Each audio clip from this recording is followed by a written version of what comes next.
টাকা তাহলে আপনি পেয়ে যাবেন 30,000 টাকা ডিসকাউন্ট কুপন।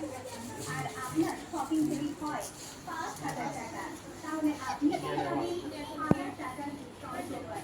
উপরে চলো শপিং হয়ে থাকে 30,000 টাকা তাহলে আপনি পেয়ে যাবেন 300 টাকার ডিসকাউন্ট কুপন।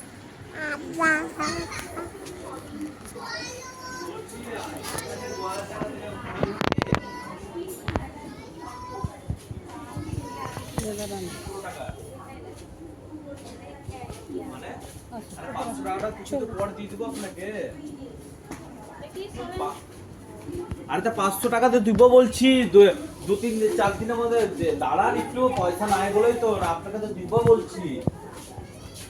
হ্যালো।